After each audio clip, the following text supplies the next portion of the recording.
아멘. 우리가 계속해서 요한복음을 함께 나누고 있습니다. 요한복음 17장 1절부터 8절까지 영화롭게 하옵소서라는 제목으로 하나님의 말씀 함께 나누겠습니다. 예수님께서 십자가에 달려 죽으시고 나서 십자가에 달려 죽으시고 부활하시는 그 사건 직전에 제자들과 함께 마지막으로 나눴던 말씀을 고별 담론 또는 고별 설교다 이렇게 말씀을 드렸고, 오늘은 그 고별 담론에 대해서 마지막 시간입니다. 예수님께서 기도하시는 그 기도에 대한 내용들을 저희가 한 3시간에 걸쳐서 함께 좀 나눠야 될 것 같습니다.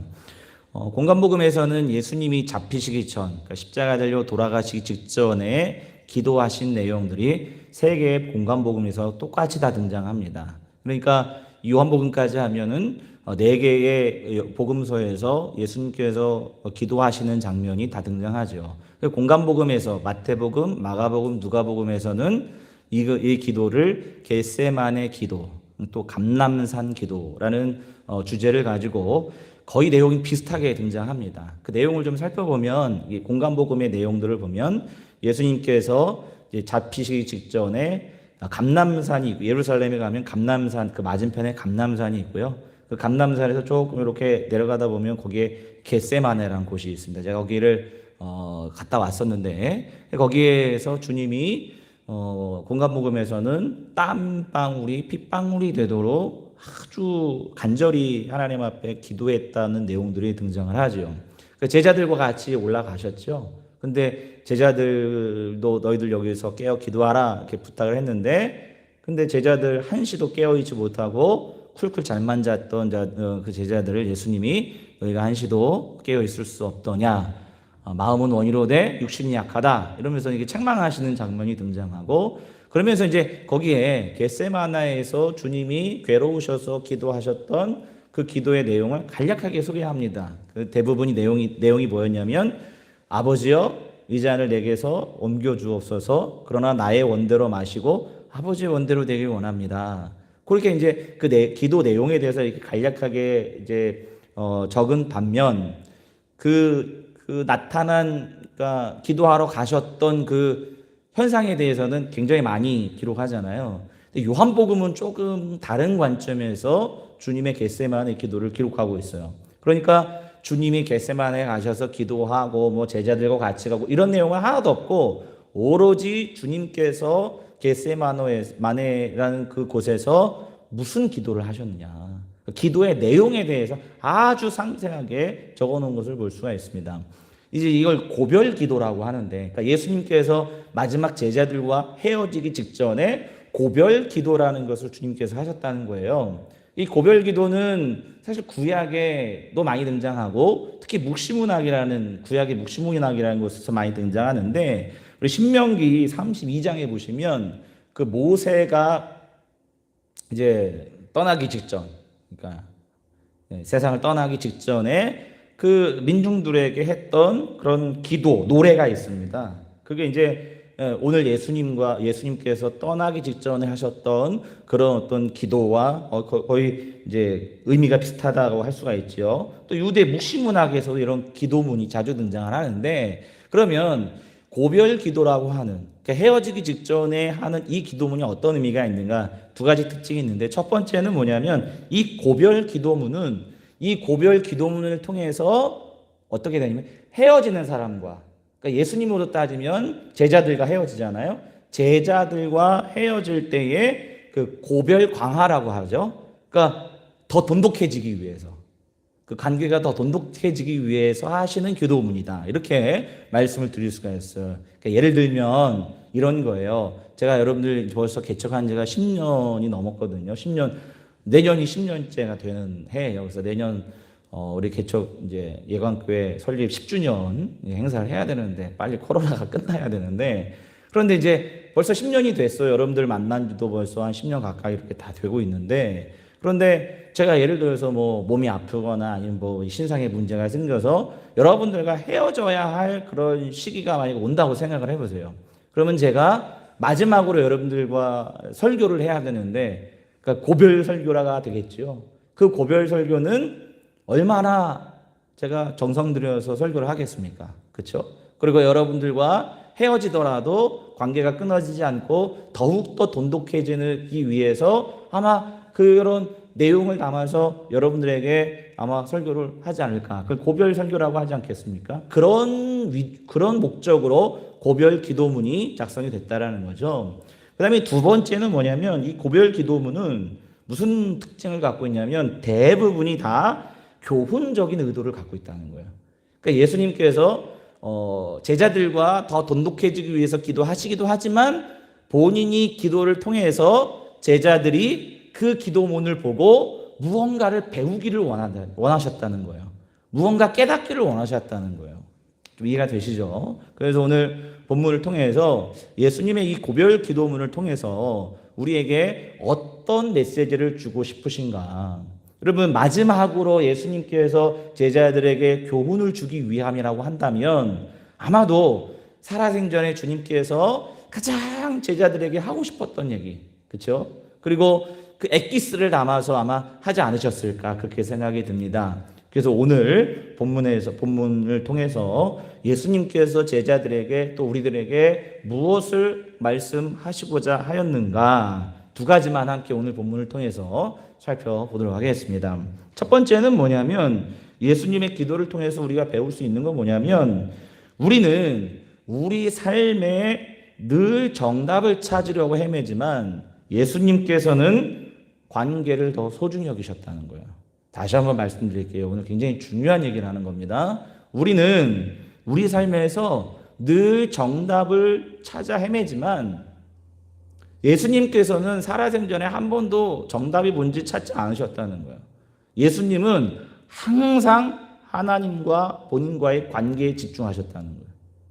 무슨 말이냐? 자, 오늘 본문에서 가장 많이 등장하는 단어가 무슨 말이냐면 영화롭게 하옵소서라는 단어예요. 자, 우리 한번 1절을 보실까요? 자, 1절 보시면 다 같이 한번 1절 읽어보시겠습니다. 시작. 이 말씀을 하시고 눈을 들어 하늘을 우러러 이르시되 아버지여 때가 이르렀사오니 아들을 영화롭게 하사 아들로 아버지를 영화롭게 하게 하옵소서 이렇게 말씀하고 있죠. 영화롭게 하옵소서라는 단어가 있죠.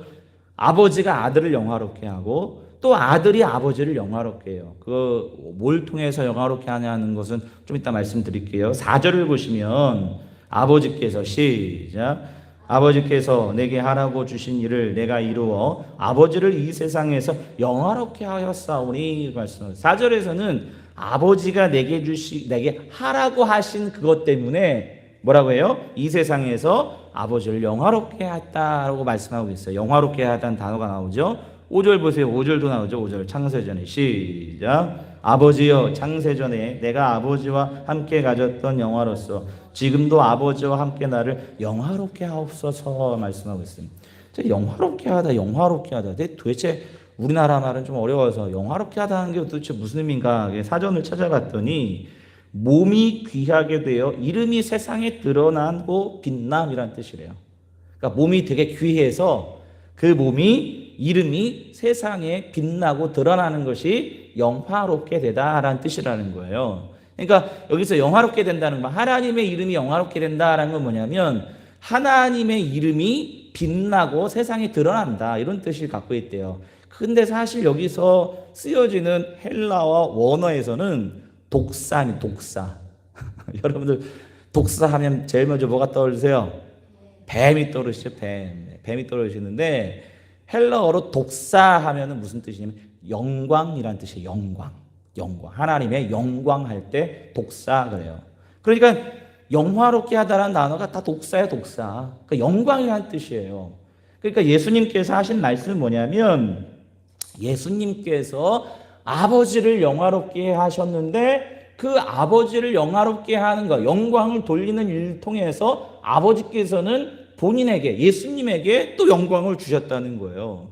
그게 무엇으로 그것이 이루어졌느냐? 4절이에요, 4절. 아버지께서 내게 하라고 주신 모든 사람에게, 아버지께서 내게 하라고 주신 일을 내가 이루어 아버지를 이 세상에서 영화롭게 하였사오니 이렇게 말씀하고 있어요. 그러니까 예수님께서 1절 보시면 때가 이르렀다 그랬잖아요. 때가. 어느 때가 이르는 거예요? 예수님이 십자가에 달려 죽으실 때가 되신 거예요. 죽으실 때가를 제가 십자가에 달려 죽으시는 것을 요한복음에서 뭘 받으시는 거라고 했어요? 영광을 받으시는 거라고 했잖아요. 예수님께서 십자가를 지심으로 말미암아 영광을 받으셨는데 그 영광을 받으심으로 말미암아 아버지께 영광이 돼요. 왜요? 왜 그럴까요? 아버지가 예수님을 보내셨기 때문에, 그걸 하라고 보내셨기 때문에 그것을 순종하심으로 말미암아 아버지께 영광이 되게 되셨다라는 거예요. 자, 여기서 중요한 포인트가 있어요.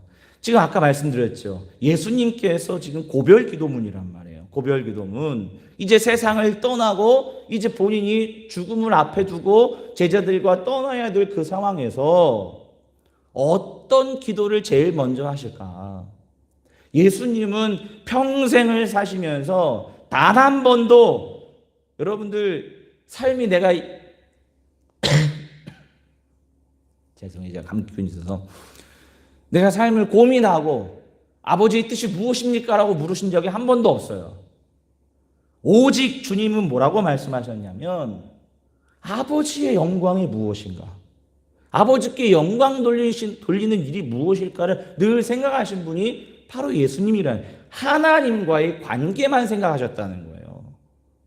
물론 본간복음에서는 예수님께서 겟세마네 기도에서 고뇌와 고민이 드러나셔요.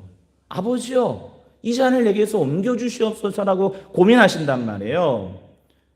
그러나 그것은 잠깐 고민이었죠. 이런 고민도 안 하실 수가 없는 거잖아요. 주님은 뭐라고 기도해요? 하나님을 뭐라고 기도하냐면 영화롭게 되도록 아버지를 위해서 기도하고 계시더라는 거예요. 여러분들, 우리의 기도가 대부분 어떻게 시작해서 어떻게 끝납니까? 우리도 이제 송구영신 예배가 되면 내년을 위해서 기도해야 되는데 우리의 기도가 제일 처음 무엇으로부터 시작합니까? 대부분 이거 주세요, 저것 주세요, 이거부터 시작되는 거 아닙니까? 뭐 자녀가 잘 되게 해주세요, 뭐 내 몸이 건강하게 해주세요, 사업이 잘 되게 해주세요, 행복하게 해주세요. 근데 여러분, 그렇게 하나님 앞에 이제 내년을 앞에 두고 그렇게 하나님 앞에 기도하고 소원 기도 제목에서 기도하지만 그 대부분 이루어집니까, 여러분? 어떠세요, 삶에서? 그 되게 됩니까? 사업 잘 풀리면 얼마나 좋겠습니까? 애들이 막 술술술 공부 잘해서 막 좋은 대학에 막 합격하고 그러면 얼마나 좋겠습니까? 그런데 우리의 삶의 대부분은 우리가 주세요로 시작하지만 대부분 그렇게 안 된다라는 거예요. 그럴 때 우리가 하나님 앞에 뭐라고 기도하죠? 예를 들어서 내가 사업을 했어요. 난 분명히 하나님의 뜻이라고 믿고 사업을 시작했는데 사업이 잘 안 됐네요. 코로나 터지고 사업이 망했네요. 그러면 하나님 앞에 여러분들 뭐라고 기도하시나요? 하나님, 주님의 뜻은 어디에 있습니까? 내가 뭘 잘못했습니까? 하나님의 뜻이 무엇입니까? 내가 어떻게 살아야 됩니까? 늘 우리가 이렇게 기도하는 거 아니에요? 하나님, 내 길을 알려주세요. 내가 뭘 해야 될지 하나님의 뜻을 알려주세요. 그러니까 우리의 기도의 대부분 다 이거예요. 내가 이렇게 해주세요, 저렇게 해주세요. 내가 하려고 하는 방향대로 다 기도 제목 다 해놓고서 그게 안 이루어지면 하나님의 뜻이 무엇입니까? 우리의 인생의 기도가 계속해서 이런 반복인 거예요. 그런데 예수님께서는 단 한 번도 이런 기도를 해보신 적이 없으시다는 거예요. 주님은 오로지 아버지의 관계 안에서, 하나님의 관계 안에서 아버지를 영화롭게 하는 것이 무엇인지, 하나님, 내가 하나님을 영화롭게 하는 것이 내가 무엇입니까? 아, 그 십자가를 지는 건가요? 아멘.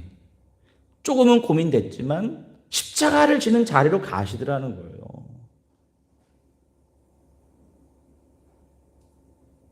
오늘도 여러분들 고민되십니까? 아버지의 뜻을 알고 싶으세요?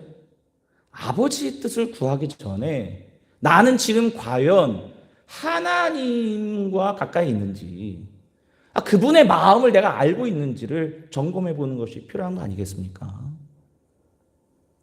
재밌는 표현이 있어요. 우리 4절과 5절을 한번 보실게요. 4절과 5절을 보시면, 자, 4절 보세요. 아버지께서 내게 하라고 주신 일을 내가 이루어 아버지를 이 세상에서 영화롭게 하였사오니 이렇게 말씀하셨어요. 자, 4절 아까 말씀드렸죠? 아버지가 내게 하라고 주신 일이 뭐예요? 주님 입장에서는 십자가를 지는 일이에요. 그건 쉬운 일이 아니에요. 결코 쉬운 일 아니란 말이에요. 주님도 고민하셨단 말이에요. 근데 그것으로 인해서 아버지를 이 세상에서 나는 영화롭게 하였습니다. 이렇게 고백하신단 말이에요. 근데 5절을 한번 보세요. 아버지요. 다 같이 한번 읽어보시겠습니다. 시작. 아버지여 창세전에 내가 아버지와 함께 가졌던 영화로서 지금도 아버지와 함께 나를 영화롭게 하옵소서. 아멘. 자, 예수님의 그 영화가 언제부터 시작이 됐냐면 창세 전부터 시작이 됐다는 거예요. 그러니까 우리 요한복음 기자는 뭐라고 해요? 예수님께서 말씀으로 세상을 창조하시고 만드실 때 성자 예수님께서 함께 참여하셨다고 이야기하잖아요. 여러분들 세상을 만드시는 그 하나님의 창조에 참여한다고 상상해 보세요. 그것만큼 영광스러운 일이 있습니까? 있으세요? 없으세요? 없을걸요. 하나님의 창조 사역에 동참해서 하나님의 창조를 보고 있는 그 상황, 그것만큼 영화스럽고 영광스러운 일이 없을 거예요. 근데 그 영광과 주님이 지금 십자가를 지시는 영광과 어떻게 생각하고 계세요? 동일하게 생각하신단 말이에요. 왜요? 십자가를 지시는 것은 무엇이기 때문에요? 2절입니다. 아버지께서 아들에게 주신 모든 사람에게 영생을 주게 하시려고 만민을 다스리는 권세를 아들에게 주셨음이로소이다. 십자가는 뭐냐면 고난이지만 그 십자가를 통해서 모든 이들에게 뭘 주시길 위해서예요? 영생을 주는 일이기 때문에 그래요. 생명을 주는 일이기 때문에 그런 거예요. 그러니까 생명을 준다는, 예수 그리스도를 통해서 생명을 준다는 것은 예수 그리스도 안에서 새로운 창조물로 바뀐다는 것을 의미하는 거거든요. 그것도 창조 사역이란 말이에요.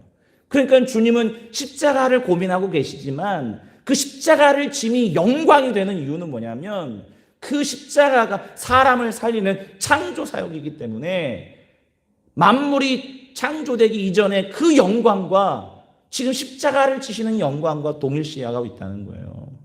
여러분, 우리는 매일 쳇바퀴 돌아가듯 살고 있어요. 우리도 예수님처럼 하나님으로부터 보냄받은 자들인데 우리의 삶의 목적은 어디에 있느냐는 거예요. 오늘도 내 뜻대로 되지 않아서, 그죠? 하나님, 아버지의 뜻이 도대체 어디 있습니까? 라고 기도하고 있지 않느냐는 거예요. 그것을 되묻기 전에 하나님을 영화롭게 하는 것이 무엇인지를 찾는 것이 바로 제자된 자로서의 삶의 모습이 아닐까. 그런 삶을 살 때는 십자가를 져야 하는 고난이 올 때도 있습니다. 그러나 그 십자가를 져야 하는 고난조차도 우리에게는 영광이에요. 영광. 스티그마라는 단어가 있어요. 스티그마. 흔적이라는 단어예요. 흔적. 제 카카오톡 메인에 흔적이라고 제가 적어놨죠. 그게 스티그마라는 단어. 흔적. 그게 누가 얘기한 거냐면 사도 바울이 얘기한 거예요. 무슨 흔적인지 아세요? 사도 바울은 복음을 전하다가 매를 맞아 죽기 직전까지 갔던 사람이 사도 바울이거든요. 근데 사도 바울에게 몸에는 항상 흔적이 있었어요. 무슨 흔적이요? 매 맞은 흔적. 무엇 때문에? 복음을 전하다가 매일매일 맞고 그러니까 매 맞은 상처도 몸에 투성인 거예요.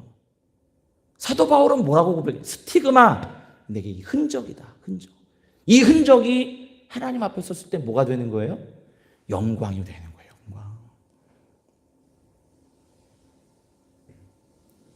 주님은 그 십자가의 고난이 누군가를 살리는 일이라고 한다면 창세전의 영광과 똑같은 영광임을 말씀하고 계시네요. 하나님의 길을 가는 사람들은 고난도 영광이 된다는 사실을 기억하시길 주님의 이름으로 축복합니다. 그런가 하면 두 번째 아주 놀라운 얘기를 하고 계시는데요. 아주 중요한 얘기입니다. 자, 우리 3절에 아주 놀라운 말씀하고 계시는데 다 같이 한번 3절 읽어보시겠습니다. 시작. 영생은 곧 유일하신 참 하나님과 그가 보내신 자 예수 그리스도를 아는 것이니. 아멘.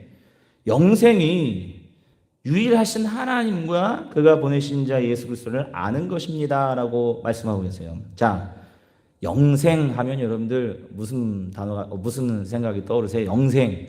우리가 딱 죽어서 우리의 영혼이 영원한 생명을 얻는 거 영생, 우리 이렇게 생각하는데, 자, 오늘 본문에 영생이라는 단어가 그런 의미도 있지만, 여기서의 영생은 그런 의미라기보다는 예수님께서는 뭐라고 선언하고 계시냐면 참 하나님과 그가 보내신 자 예수 그리스도를 아는 것이 영생이다라고 말씀하고 계시잖아요. 알다라는 단어가 여기서 헬라어로 기노스코신이라는 뜻인데, 이 이제 기노스코신은 머리로만 아는 지식을 의미하지 않습니다. 이게 우리 히브리어에서 그 알다라는 단어가 야다라고 하거든요. 야다. 이 애들이 있어서 미안한데 이 야다라는 알다라는 동사가 사실은 성관계의 의미를 갖고 있어요. 그러니까 이게 성관계의 의미를 갖고 있다는 얘기는 뭐냐면 그만큼 알에 대해서 속속들이 모든 것을 다 안다라는 거예요. 우리나라 말에 어른이라는 말 있죠. 어른. 얼다라는 단어가 사실은 얼다에서 어른이라는 말이 파생된 건데, 얼다라는 말이 사실은 부부관계와 의미가 있습니다. 그래서 부부관계를 맺으면 어른이 되는 거예요. 그래서 결혼을 해야 어른이 된다, 이렇게 우리나라 사람들은 생각을 했던 것 같아요. 왜 그러느냐 하면 상대방을 우리가 무언가를 알 때에 내가 누군가를 알아, 그의 사람의 이름, 어디에 사는지 이 정도 지식으로만 안다라고 성경에서는 알미 아니에요. 그 모든 것, 그 상대방에 있는 그 모든 것을 다 아는 것, 그것을 안다라는 의미로 사용되더라는 거예요. 결국에는 이 안다라는 것은 무엇과 연관이 있냐면 사랑하는 것과 연관이 있는 것 같아요. 그러니까 주님께서 영생은 곧 하나님과 그가 보내신 자 그리스도를 아는 것이라고 규정했는데, 그런데 여러분들, 하나님을 아는 것, 예수 그리스도를 이 땅에 오신 이유, 그래서 그 예수 그리스도를 아는 것, 그분이 살아셨던 삶의 방식을 아는 것, 이것을 깊이 아는 것을 뭐라고 선언하고 계시냐면 영생이다, 이렇게 말씀하고 있다는 거예요. 지난주에 제가 우리 김기성 목사님이 말씀하셨던 그 비유를 통해서 우리 안에 창문을 닦는 것이다, 신앙생활이라는 것은 우리 안에 창문을 닦는 것과 같다라는 말씀을 드렸어요. 여러분, 우리는 창문을 통해서 밖을 볼 수가 있고요, 또 창문을 통해서 밖에서 안을 들여다볼 수 있는 거예요. 그런데 우리 안에 창문이 깨끗하지 않고 더럽혀져 있으면 우리가 밖을 제대로 볼 수 있습니까? 없습니까? 볼 수가 없어요. 우리가 하나님을 제대로 알 수 있습니까? 없습니까? 알 수가 없어요. 예수 그리스도를 알 수 있습니까? 없습니까? 없어요. 그래서 신앙생활이라는 건 뭐냐면 우리 안에 더럽혀진 우리의 창문을 깨끗이 닦아내는 작업이 신앙생활인 거예요. 그래야지만 하나님이 보이기 시작해요. 그래야지만 예수 그리스도의 십자가가 보이기 시작하는 거예요. 왜 주님이 십자가에 달려 죽으셔야만 했는가? 아버지께서는, 하나님께서는 지금 어디에 시선을 두고 계시는가? 하나님께서는 지금 어떤 마음을 가지고 인류를 보살피고 계시는가? 아버지의 마음을 아는 것, 하나님의 시선이 어디에 있는지를 아는 것, 예수 그리스도의 마음을 아는 것, 이것이 예수님께서는 뭐라고 말씀하시느냐? 그것이 곧 아는 것이 영생이다, 이렇게 말씀하고 있어요. 오늘도 우리는 하나님을 다들 안다고 하시죠. 그러면서도 내 뜻과 내 생각대로 다들 내가 원하는 대로 그렇게 살고 있습니다. 그러다가 잘 안 되면 하나님 뜻이 어디 있습니까? 묻는 그런 인생을 우리가 계속해서 쳇바퀴처럼 살고 있지는 않는가? 저는 오늘 주님의 기도문을 통해서 신앙생활이라는 것은 하나님을 알아가는 것이에요. 예수님을 아는 것이에요. 하나님의 마음이 어디에 있는지, 하나님의 시선이 어디에 있는지, 그것을 알아가는 것, 그것이 곧 진리, 그것이 곧 영생임을 오늘 요한복음 기자는 예수님의 기도문을 통해서 우리에게 전달해 주고 있다는 사실입니다. 오늘도 여러분들의 삶의 자리에서 자꾸 뭘 하려고 이렇게 하시기보다는 뭔가를 잘 안 해서 막 이렇게 불안해 하시기보다는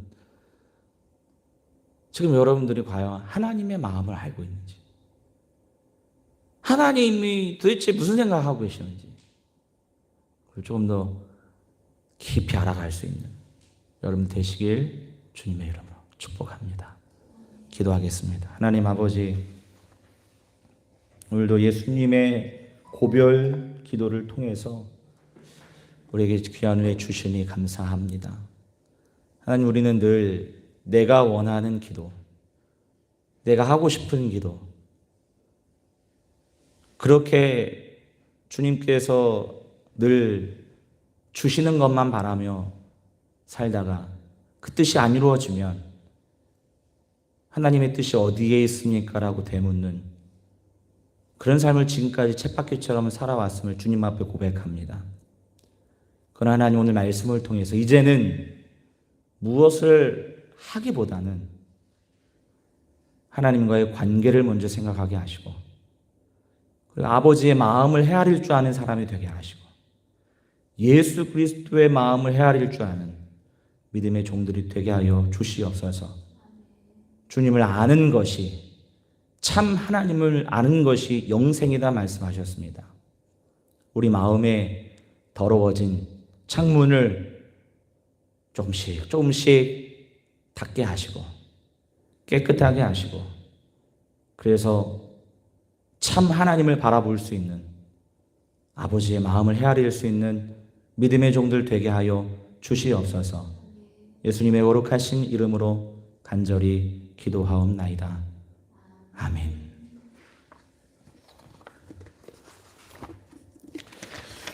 주께 드리는 나의 시, 함께 일어서서 찬양 드리시고 축도하심으로 예배를 마치겠습니다.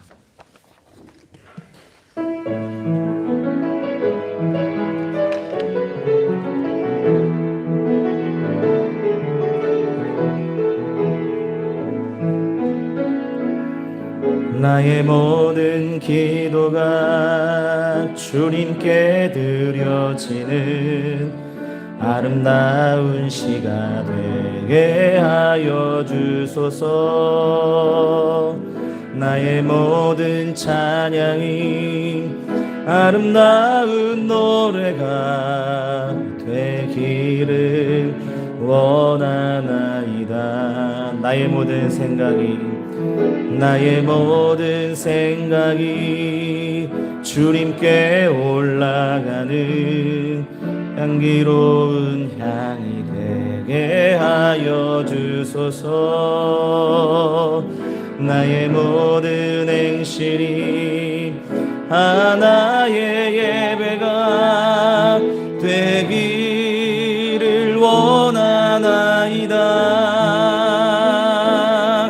당신의 크고도 놀라운 사랑을 의지하며 경배 드리니 나의 고통과 나약함을 사랑으로 전능하신 주여, 나의 영혼을 깨끗하게 하시고 주여 당신의 영광을 위하여